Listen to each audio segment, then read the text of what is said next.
So today we are talking with Cami Baker, who is a top 5% realtor on HGTV House Hunter veteran, has worked and collaborated with nonprofits like Make-A-Wish Foundation and the Ronald McDonald House. She's taking cause marketing to a whole new level, and she's the strategist behind the secret niche in real estate that funds nonprofits by the billions. So tell us a little bit about yourself and what you do. Well, Jolene, thank you for having me on. We met a couple of years ago at an event, and you read my book, Mingled to Millions, and that led us to this interview. And I'm sure that some people are kind of confused, like, okay, real estate, nonprofit, what are you talking about? How does that go hand in hand? But the reason that I share with people my history with real estate is to let them know, look, for 15 years, I was in real estate, not just in real estate, but a heavy duty prospector and listing agent, and just thousands of deals and transactions, HGTV, house hunters, etc. And then over the years, as I was working with nonprofits and real estate people and nonprofits and bringing them together to make money and make a difference and do fundraising activities, car shows, golf tournaments, galas, bake sales, barbecues, like whatever, to raise money. It wasn't just about the raising money. It was about raising the credibility of the business person, raising their resources and relationships and revenue so that everyone's making money and making a difference at the same time. And what happened was about a year ago, I stumbled across something that is actually funding nonprofits by $8 billion a year, yet no one in the general public knows how this works. And so I've grabbed a hold of it and have created a secret niche in real estate that is helping our real estate and our nonprofits come together in an even bigger way. That's awesome. So can you tell me a little bit about what that looks like? Because I'm sure our audience is going, well, what exactly does that look like and how do those two things go together? Sure. So with all of this experience that I have in real estate and nonprofit, I really noticed how nonprofits are struggling, especially now, with all the things that have happened. Nonprofits their fundraisers are being canceled or not well attended, and, they're having a hard time. And then on the flip side, real estate agents right now are really busy, but historically it's a very competitive industry, being salesy and icky and competing with one another and competing for commission, et cetera, et cetera. So a year ago, I was at a convention and I heard the speaker, it was a convention, ironically, that brought business people and nonprofits together to learn how to work together. Well, this was right up my alley. I said, hey, I'd love to go to that. So as they're talking about how to create 501c3s and all these things that I don't do, but I have a little bit of knowledge about, one of them says something about charitable real estate, and my dog ear went up. Kind of like when a dog hears a supper bell, it's like, what? Charitable real estate? So here's what I want our listeners to hear about charitable real estate. There are three stakeholders or really important players. I call it the triangle of trust. There is the nonprofit, there is the property donor, and there is the real estate agent. And the reason that the real estate agent is a very important part of this is because when those generous property donors donate a property to nonprofit, and $8 billion a year is already being donated, they are generous, they are heart-centered, they are savvy smart because they get huge tax benefits. And the majority of them donate because they are a veteran, or their mother died of breast cancer, or they have a house full of animals and they want to see the animals fed and taken care of, right? So people donate property every day, all the time. They want to donate. They're calling the nonprofits to do that. And when the property is donated, the very first thing that needs to happen is we need to list it and liquidate it, because nobody wants we're not donating property so that the nonprofit becomes management or moves into it or starts to become a landlord. No, we list and liquidate it. We get rid of it. So the real estate agents are an integral part, and we in our group hire those real estate agents at a full commission to list and liquidate and get rid of these properties. So there's property donors that donate property. There's realtors that get paid a full commission to donate. And then there's the nonprofit. And the reason why none of us have ever heard of this before, even though it's been around since 1917 as a tax law, is because 99.9% of nonprofits, when offered a piece of real estate, say no. They say no, thank you. And for very good reason. You know, if they're a veteran group, they're feeding our veterans, they're homing our veterans. If they're an animal group, they're doing the same for animals. If they're a university, because all of our colleges are nonprofits, if they're a hospital, like whatever it is that they do, the Girl Scouts, which is one of our clients, all these nonprofits have their own mission, and their mission is not to take on real estate and pay off mortgages and manage and maintain while it's on the market. So 99.9% of them have historically said no, thank you. And the reason why this is now a secret niche that we are teaching real estate agents about is because we have a specific system that helps the nonprofits completely have no risk. They never take title. They don't even have to do a fundraiser. They are so far removed that they don't even need to know the address of the property. That's how far removed they are from the actual transaction. They just say thank you when we hand them a check for the proceeds after it closes. Now, there's a lot of nuances around that, and how does that happen, and why is my nonprofit not have any responsibility, and who does donate, and all that stuff. But what I really want us to focus on, Jolene, is that this has been happening for over 100 years. I know that you haven't heard of it. I had never heard of it. And even the real estate professionals I know that have been in real estate for 40 years have never heard of it. That's okay. We have a really simple way of doing it. But what's even more important is, how can we let people know about this? How can your viewers and listeners, how can business owners actually make money letting people know about charitable real estate? It's about how we leverage it to the public. That's what's really important. Yeah, I love that. And so why would you say that people haven't heard about it if it's been around for so long? Why is this kind of just coming to the forefront now? Well, great question. And the thing is people haven't heard of it because if you think about it logically, even if in real estate they had a class about charitable real estate, which they will coming 2021 from yours truly, the real estate agents, financial service people who should know all about this, estate planners, any of the advisors who could be advising their clients who own property about this, the reason they've never been educating them or have been educated themselves is because at the end of the day, no matter what the benefits are, when any of them were to call a nonprofit, the nonprofit says, thanks, but no thanks. So now we're back to square one. What's the point of learning it if the nonprofits won't take your property? So the reason why this is now coming to the forefront is because there are tiny little pockets of really, really seasoned, heart-centered people that have real estate history, lots of real estate experience, and philanthropic experience who have noticed, as a nation, we only have cash is only 6% of our net wealth. Whether you make 20,000 or 20 million, only about 6% of your wealth is in cash in your pocket. 43% of our wealth is in real estate. But there's 1.3 million nonprofits all trying to get cash. Will you give us $5? Will you buy a raffle ticket? Will you donate a raffle item? So I have a specific group that I work with. It's a specialized nonprofit. There's a couple of them in the country. And they say, well, wait a minute. Why are all these nonprofits, boards that we sit on as real estate professionals, we sit on these boards and they're not taking real estate?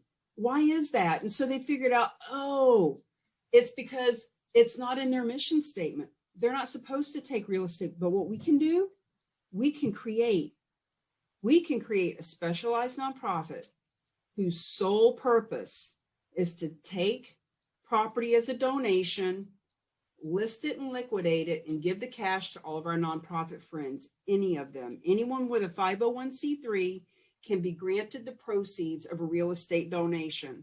Now, to get into any more detail about it would just confuse what our mission is today, which is to let people know, yes, your nonprofit can benefit too. Doesn't matter what church it is, what veterans group, what community support group, what American Cancer Society, your university, yes, any of them can.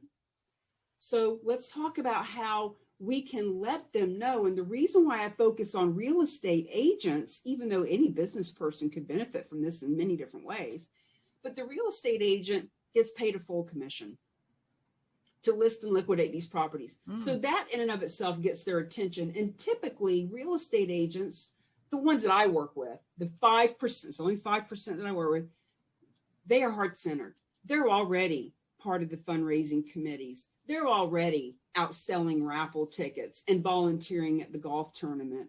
Those are the ones that I talk to about, look, let's do something better. Let's do something smarter. Let's do something completely different. Your fundraisers are getting canceled. People aren't attending. They don't have the cash they used to have. Let's give your nonprofit a check for $100,000 or $500,000 or $1 million, not out of your pocket, but by actually putting money in your pocket to give them that money. It's a great concept and a great idea. So you talked a little bit about a course coming here in 2021. Can you tell us a little bit more about that? Yeah, for sure. So we are already teaching, we are already certifying real estate agents. And once again, I focus on real estate agents because it's my history. It's the language I know. I know exactly how they can strategize this to meet hundreds and thousands of their ideal clients while they are talking about this. So, our main focus is to get a donation of real estate so we can give a couple $100,000 to your local church. However, there's so much business that can be done just from having this conversation with people. And that's why I focus on real estate agents, but any and all businesses can really benefit. So we're doing this certification class. As a matter of fact, tomorrow I'm doing the last one of 2020. And then in 2021, we're doing the certification classes every 5 weeks live. It's a 3-hour course, but we also are putting together a CEU, which is a continuing education class for the real estate agents. In every state, there's 50 states. They all have different nuances and what they want in their classes. And so it's going to take a while to get them approved in every state.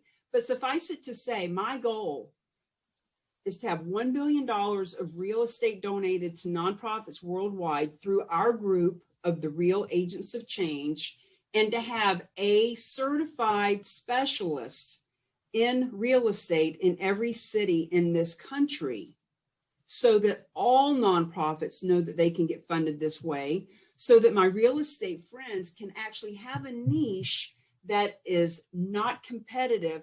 Nobody else knows about it. If you're hearing about this now, you may want to jump on the bandwagon, because we're only going to certify 1% of realtors.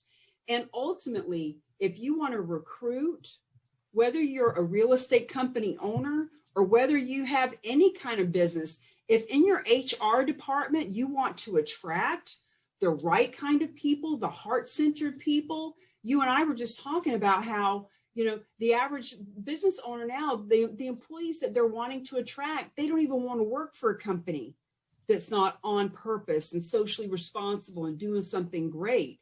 And so for any company to get behind this and say, hey, we put our stamp of approval, we support our American veterans, and the way that we support them, instead of asking for $5 at the closing of your basket online, how about if you just let people know that our group benefits from charitable donations of real estate? Just let people know that, because one donation's average amount is $550,000. Wow. And as you can see, I get very passionate about this, but it is so exciting to finally have a win-win-win.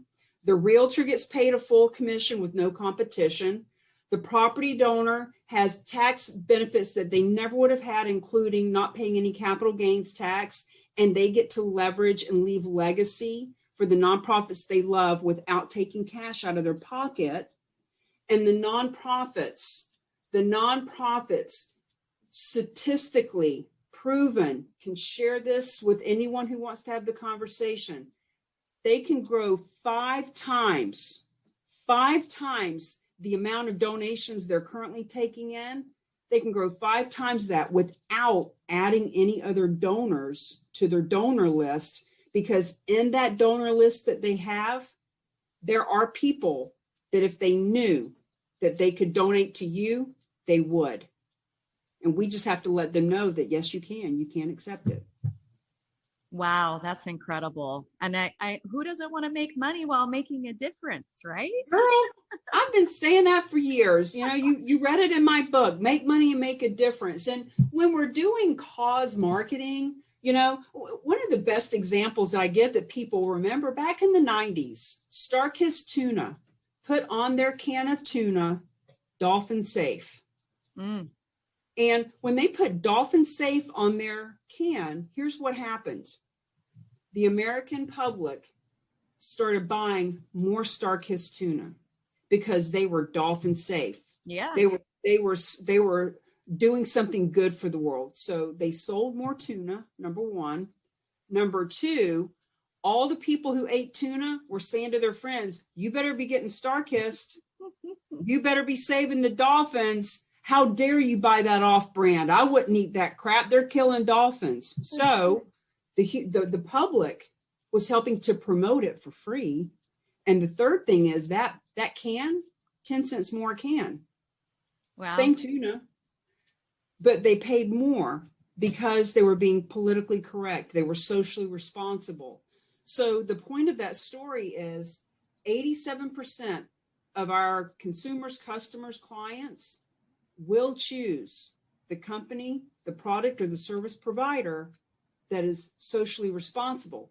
They'll choose them, they'll promote them for free, and they'll pay them more because they're socially responsible. Well, and that's an important thing to be today. And social responsibility is our responsibility as the world changes, and as, you know, global warming and recycling and all these things, we need to be responsible in ensuring we're taking care of our earth, and as well as our neighbors and our communities. It's now more than ever, I think, in that regard. So that's awesome. Well, yeah, of course. And, you know, one of the best way to help is to, as Les Brown and several other big mentors of mine have said over the years, the best way to help poor people is to not be one. That's true. And when we really want to support all of those different endeavors, the best way to help them is for them to not be poor and broke and struggling and begging. They spend so much time doing that bake sale and baking those cookies and begging their friends to come pay $5 for 25-cent. Like, all of that is such wasted energy when one donation would be more money than all the bake sales that they could do for the next 20 years. So, you know, not only that, so we're helping the nonprofits to get funded. You know, you want to do the bake sale and the golf tournament and the car shows. I've done, I don't know how many car shows. I've done, I don't know how many galas and all these different events. And we do them because we're good people, and we want to be social, and sometimes we enjoy them, and we want to go see the pretty cars, or maybe we want to play golf and feel good that we played golf and we did the right thing. But at the end of the day, you don't have to do them. Or if you do them, at least let those people that are promoting that and participating in that, at least just let them know, oh, by the way, we also can participate in charitable real estate, because there's a huge percentage of people. I've got all kinds of fun interviews that I've done with people who've been one of the 3 sides of that triangle. And one of them is a gentleman that I met, Wayne Giavelli, who is a financial service person, and his wife has MS, found out 30-something years ago. So they're very, very active with the MS Society and raising funds and awareness. And he told me, he said, Cami, they're on a campaign to raise $1 billion, just the MS Society. And he said, we talked to them about charitable real estate, and they told us they get calls every week. People trying to donate property, Wow. and they've just been saying, no, can't handle it. We don't do that. It's not in our bylaws. Sorry, no, thank you. But now they can, because technically they aren't accepting the property. Our nonprofit handles all that stuff in the background. They just get the proceeds. Yeah, that's awesome. And like you were saying, I mean, those bake sales and car shows and galas are all fun, but right now we're in an age where we can't really do those things. And so this is an opportunity where they can still get donations without having to have those in-person events and fundraisers. And I'm really excited about where this is going to go. And I'm super excited for what you have coming in 2021. And so if people want to know more about that and learn more about that, where can they find you? Well, they can go to thesecretniche.com. They can go to camibaker.com. I've said for many years, I'm real, I'm raw, I'm relatable, and I'm reachable. So Cami Baker, CamiBaker, just Google my name and you'll find out about it. And as a matter of fact, when I was in real estate many years ago, I had a woman say to me, my daughter owes more money than the property's worth, and I need you to help her. And I said, what the hell do you want me to do with that? And she said, well, back in the 80s, they did this thing called a short sale, workout department, something, maybe you should check into it. So I Googled way back in the 90s, I Googled it was 2004, I think. I Googled short sale to learn what a short sale was. And do you know the only thing that came up was that Victoria's Secrets was having a sale on shorts. And I bring that up because 2 years later, I was thinking, oh boy, I didn't know what I didn't know. If I had known what I knew now, if I had known that then, I would have gone and bought shortsales.com, how to do a short sale, short sales New England, short sales California, etc. So, things step into their own time. And just because you haven't heard of it doesn't mean it's not real. And it doesn't mean that you're not going to hear about it a lot more, just like the short sales. And so when I say we've created the secret niche, there's going to come a point very soon that when you Google charitable real estate, how to do charitable real estate donations, you're going to find me anyway. That's awesome. Well, thanks again for your time today. And I really appreciate you sharing about what you're doing. I'm so excited to see what's going to happen next and how this is going to transpire in 2021. And again, if our guests want to learn more, you can go to www.camibaker.com. And thanks again for listening. Thank you. Thanks for stepping into your greatness with this podcast. Thank you.